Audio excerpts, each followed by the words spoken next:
우리의 삶을 보면 예전과 비교할 때 참 많이 달라졌습니다. 제가 어렸을 때 마을에는 전화가 그다지 없었습니다. 그러면 어떻게 연락을 했는가? 어느 집에 연락을 하려고 하면 마을 이장님 댁에 전화를 했고요. 전화를 받으면 이장님은 마을 방송을 했습니다. 그리고 마을 방송에서 전화 왔으니까 누구 댁 얼른 오셔서 전화 받으세요. 그 방송을 듣고 이장님 댁으로 전화를 받으러 뛰어가는 그런 어린 시절이 있었습니다. 지금 아이들은 이야기가 어려울 것 같은데 제가 어릴 때는 그랬습니다. 지금은 집집마다 또 개인마다 휴대폰이 있고요. 옛날과 비교하면 정말 많이 달라졌다. 이걸 실감합니다. 지금은 차량이 많아졌고 또 차량의 성능도 좋아졌습니다. 나도 구입한 지 20여 년이 지난 차가 있습니다. 20여 년을 타면서 잔고장은 경험했지만 그래도 운전하는데 큰 지장은 없었습니다. 참 유용하게 운전을 하면서 지내왔는데요. 그 세월 동안 생각을 해보니까 차를 몰면서 몇 번 당황했던 적이 살짝 생각납니다. 차가 방전이 되었을 때입니다. 미등을 켜두고 시동을 끄니까 방전이 되었고요. 그때 조금 당황했던 기억이 납니다. 차를 다시 이용을 하려고 하면 반드시 충전을 해야 했고요. 충전이 되면 또 차는 잘 운행이 되고 내가 원하는 곳, 내가 필요로 하는 대로 움직여 주었습니다. 내 삶을 보니까 차량과 다소 비슷한 부분이 있더라고요. 차량만 방전되는 게 아니라 우리의 삶도 크고 작은 방전을 경험한다는 겁니다. 목사로 살면서 제가 몇 번이나 설교를 했을까 대충 생각을 해보니까 수천 번에서 1만 번 가까이 설교를 했겠다. 이런 생각이 듭니다. 그러면 이제는 제법 설교에 익숙해졌습니다. 그런데요, 지난주 수요일에 말씀을 전하는데 여러분은 안 느끼셨을지 모르지만 저는 굉장히 힘들었습니다. 왜 내가 말씀을 전하는데 이렇게 힘들지? 그러면서 한 가지 발견한 게 있는데요. 수요일 날 저녁에 내 에너지가 방전되었다는 걸 느꼈습니다. 낮에 일을 하고 분주하게 움직이면서 몸과 마음의 관리를 하지 못하니까 수요 기도회 예배 시간에 체력이 고갈되고 생각도 둔해지고 그랬습니다. 에너지가 방전되면 내가 평생 동안 수천 번 설교를 했는데 이 설교도 참 힘들구나. 이 마음이 들었습니다. 여러분의 삶은 어떻습니까? 여러분의 삶은 현장에서 방전되는 그 무언가를 경험하고 있지 않습니까? 경제적인 힘이 떨어질 때도 일종의 방전이라고 할 수 있습니다.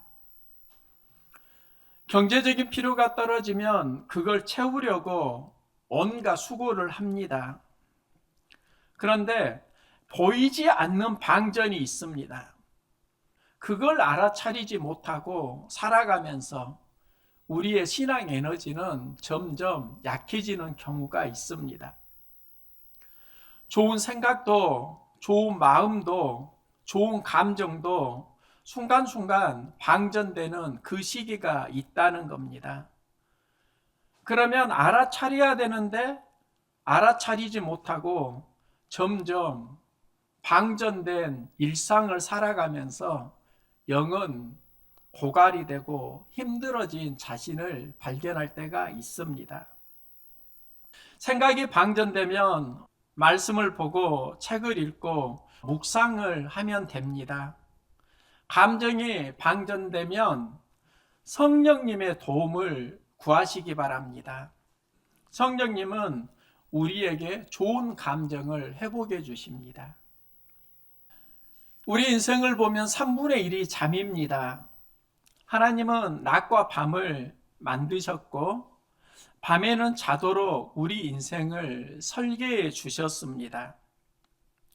하나님은 사랑하는 자에게 잠을 주신다고 말씀하는데요. 이 말씀이 무슨 의미일까? 제가 청년 시절에 이 말씀을 이렇게 사용했던 기억이 납니다. 청년 시절 선교단체에서 금요일에 철야 예배를 드렸습니다. 새벽 2시부터 3시 정도까지 개인 기도 시간이 있었습니다. 이렇게 1시간 개인 기도를 잘하는 형제 자매들도 있는데요. 저는 조금 힘들었던 것 같습니다. 처음에 기도를 하다가 졸고 때로는 엎드려 있다가 기도 시간이 끝나니까 일어났던 생각도 납니다. 그런데 1시간 기도 시간이 끝날 즈음에 제가 엎드려 있었는데요. 그때 간사님이 저에게 했던 말이 생각납니다. 기도 시간에 자면 어떡해요? 그때 제가 멋져가면서 이런 말을 했습니다. 하나님이 사랑하는 자에게 잠을 주시는데 간사님 왜 사랑을 방해하세요? 그러면서 웃었던 그 생각이 나는데요.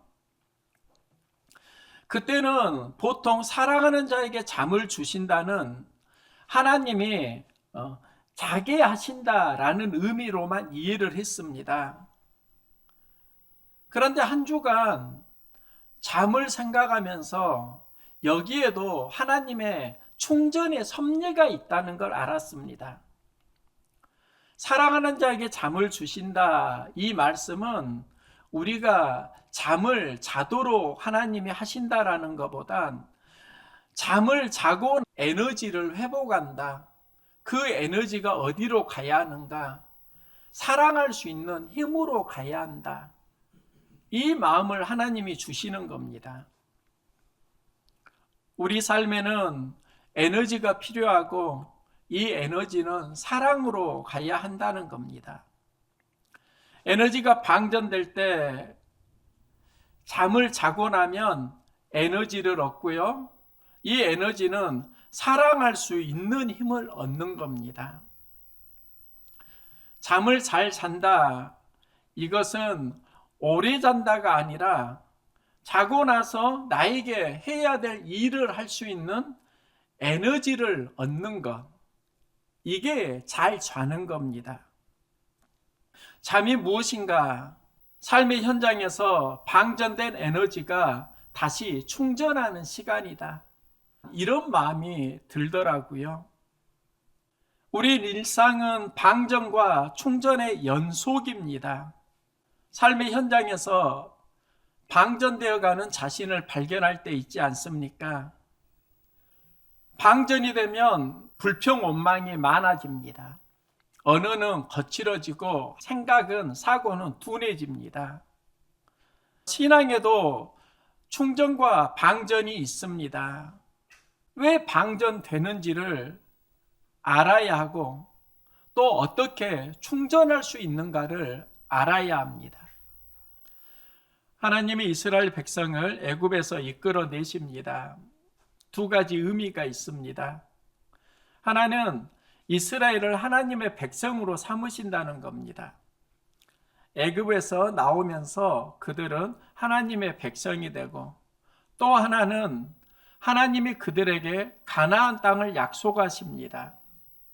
12명의 정탐꾼이 가나안을 40일 동안 둘러보고 돌아와서 이런 보고를 합니다. 그 땅은 젖과 꿀이 흐르는 좋은 땅입니다. 살기에 좋은 곳입니다.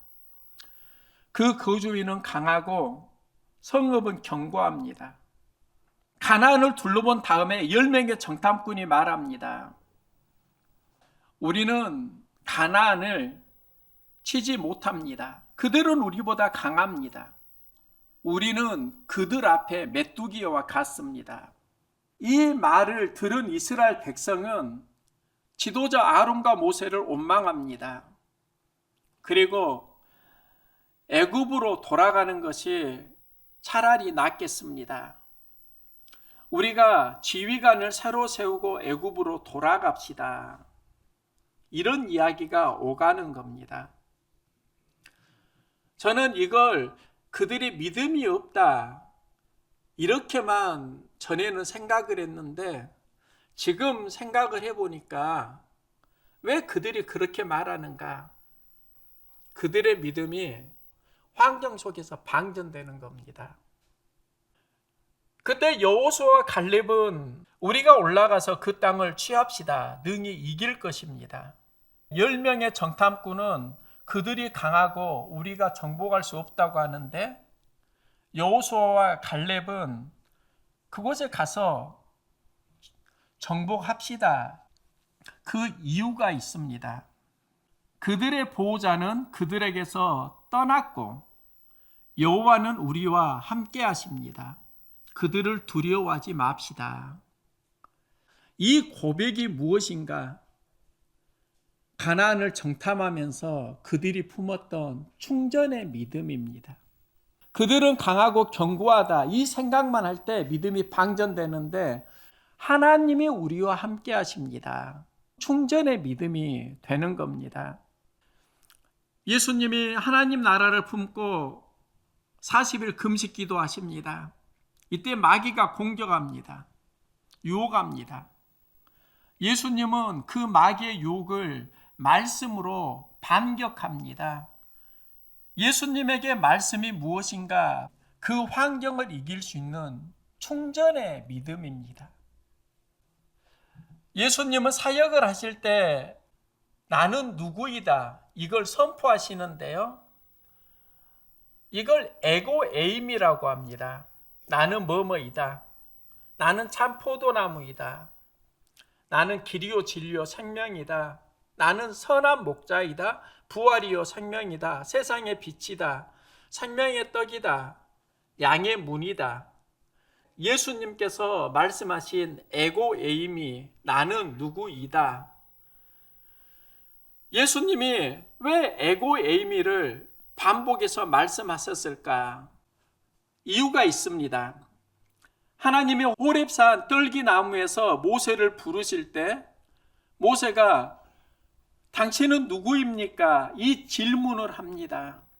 그때 하나님이 나는 스스로 있는 자니라 이렇게 말씀을 하시는데요. 이 스스로 있는 자니라 이게 히브리어 언어를 보면 여호와는 나는 뭐뭐이다입니다. 그러니까 예수님이 에고에임이라고 말씀하신 것은 하나님을 마음에 품고 살면서 나온 말씀입니다. 하나님이 나는 뭐뭐이다 이렇게 말씀하시니까 그러면 나는 누구인가? 하나님을 통해서 삶을 해석하시고요. 또 그런 삶을 살아가셨습니다. 그래서 예수님이 말씀하신 에고에이미는 하나님과의 관계성 속에서 했던 고백입니다. 지난주 하가다 말씀이 마가복음 9장 27절이었습니다. 어린이 주일이었고요. 누구든지 내 이름으로 이런 어린아이 하나를 영접하면 곧 나를 영접함이라. 누구든지 나를 영접하면 나를 보내신 이를 영접함이니라.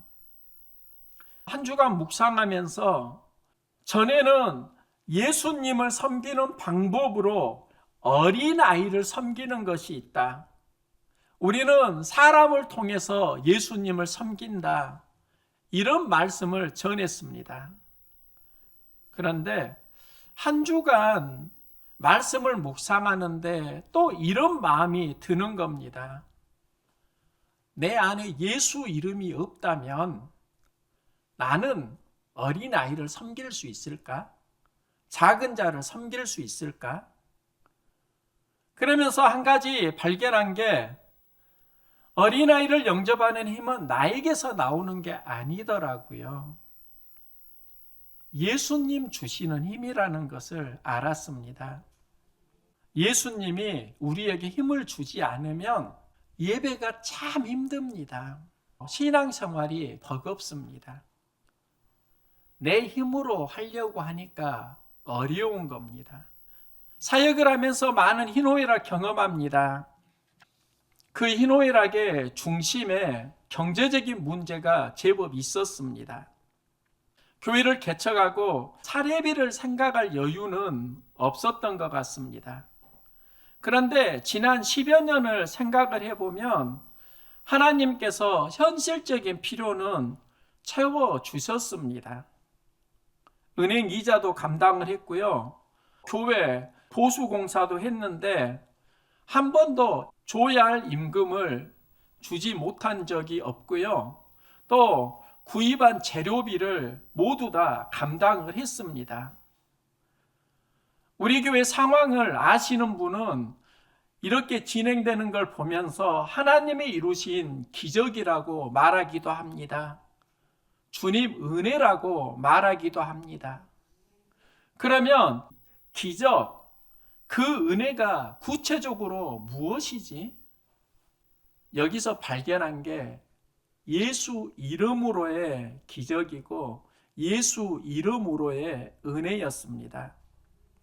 목회를 하면서 가장 절실하게 필요한 게 사람입니다. 내가 만난 사람은 모두 다 예수 이름으로의 만남이라는 거 알았습니다.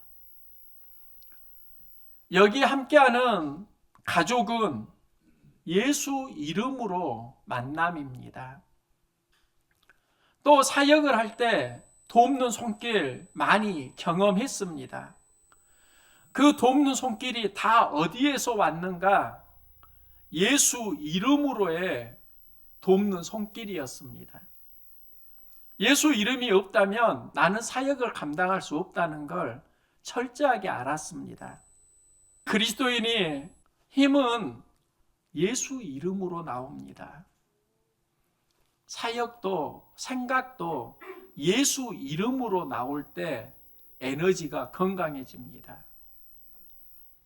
예수 이름을 우리가 품을 때 하나님은 현실적인 필요를 채워주시고 심령의 새임도 허락해 주십니다.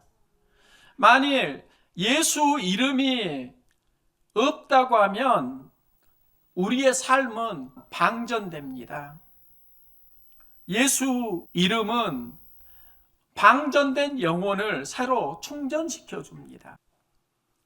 10명의 정탐꾼이 가나안을 정탐하고 왜 그들은 하나님 약속을 붙들고 믿음으로 갔는데 가나안을 정복할 수 없다고 하는가? 신명기에는 이 사람들의 특징을 이렇게 말합니다. 여호와의 명령을 거역하여 믿지 아니하고 그 말씀을 듣지 아니하였나니. 여호와의 명령을 거역합니다.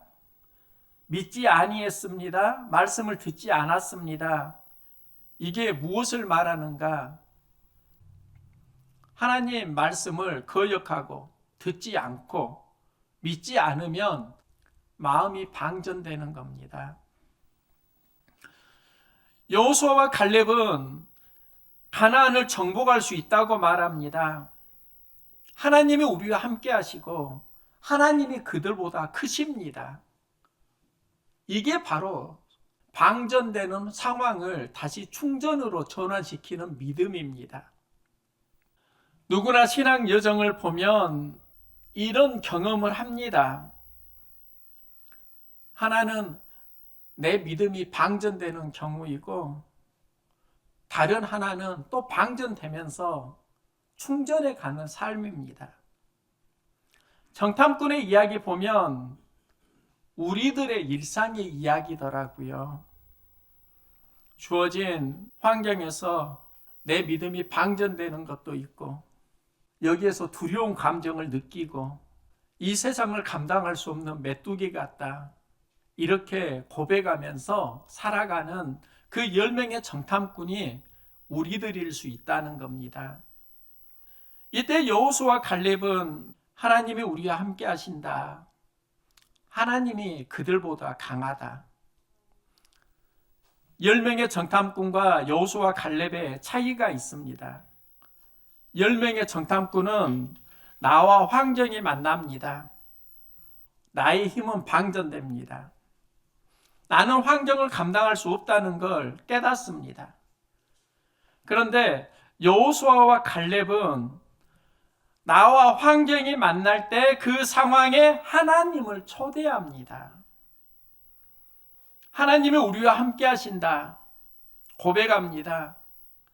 여기에서 여호수아와 갈렙의 이기는 믿음이 나옵니다. 하나님은 가나안보다 더 크고 강하다, 하나님이 우리와 함께 하신다, 두려움을 이기는 충전의 믿음이 됩니다.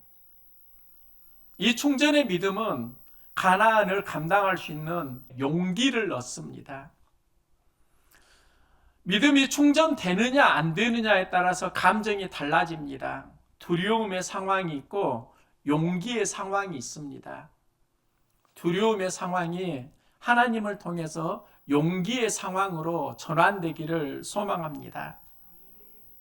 어렸을 때 동네 뒷산을 오른 경험이 있는데요. 제가 큰 산을 오른 적은 없는 것 같습니다. 올해 지리산과 가야산을 등반을 했습니다. 정상이 1000m가 넘습니다. 큰 산을 오르면서 경험한 게 있는데요. 큰 산에 오르면 예전에는 참 전망이 좋다, 이런 생각만 했는데 새롭게 깨달은 게 있습니다. 작은 산은 오르막만 가면 된다. 그런데 큰 산을 보니까요, 오르막만 있는 거 아니더라고요. 내리막도 있더라고요. 오르는 과정에 내리막이 있고 여기에서 멈추지 않으니까 큰 산을 꼭대기로 갈 수 있다는 걸 알았습니다. 또 정상에 오를 때 그 과정에 발에서 통증을 경험했습니다. 그런데 이 통증이 무엇일까 보니까요, 속 근육에서 오는 통증이라는 걸 알았습니다. 몸에는 다양한 근육이 있는데 모두 다 사용하는 거 아닙니다. 보통 속 근육은 사용하지 않고 일상을 살아갑니다. 큰 산에 오르면서 속 근육을 경험했습니다. 통증이 느껴지고 나중에 지나고 보니까 속 근육이 나의 근육을 전체적으로 훨씬 균형 있게 건강하게 해주는 걸 알았습니다. 속 근육이 살아날 때 내 삶의 에너지와 근육도 더욱더 강해지는구나. 믿음에도 근육이 있습니다. 여러분 안에 잠자는 속 근육이 있습니다. 속 근육은 일상에서 살아나는 게 아니라 어려움을 만날 때 자극을 받고 살아납니다. 정확히 말하면 어렵다고 믿음의 속 근육이 살아나는 거 아닙니다. 어려울 때 하나님이 나와 함께 하신다는 그 믿음에서 속 근육이 살아납니다. 12명의 정탐꾼은 가나안 정탐하면서 모두 다 통증 느꼈을 겁니다. 10명은 믿음이 방전됩니다. 그러면 여호수아와 갈렙은 두려움을 느끼지 않았을까요? 가나안 쉽다고 생각했을까요? 그게 아닙니다. 가나안이 성이 견고하고 거인들이 있고 쉽지 않지만 그 가나안보다 하나님이 크시고 그 크신 하나님이 우리와 함께 하신다. 여기서 믿음의 속 근육이 자라는 겁니다. 믿음의 속 근육을 깨우시기 바랍니다. 믿음의 속 근육을 키워갈 수 있기를 소망합니다. 10명의 정탐꾼은 내가 환경을 상대하면서 무너지는 겁니다. 여호수아와 갈렙은 환경 속에서 하나님을 만나고 용기를 얻는 겁니다. 나는 이길 수 없지만 하나님이 이기도록 도우신다. 이 믿음을 통해서 그들은 가나안을 정복해 갑니다. 방전된 믿음을 충전의 믿음으로 전환시키시기 바랍니다. 방전된 내 삶의 현장에 하나님을 초대하시기 바랍니다. 하나님이 함께 하시면 우리를 도와주십니다. 힘들고 지칠 때 방전의 믿음으로만 살지 마시고 충전의 믿음으로 이기는 삶 함께 살아갈 수 있기를 소망합니다.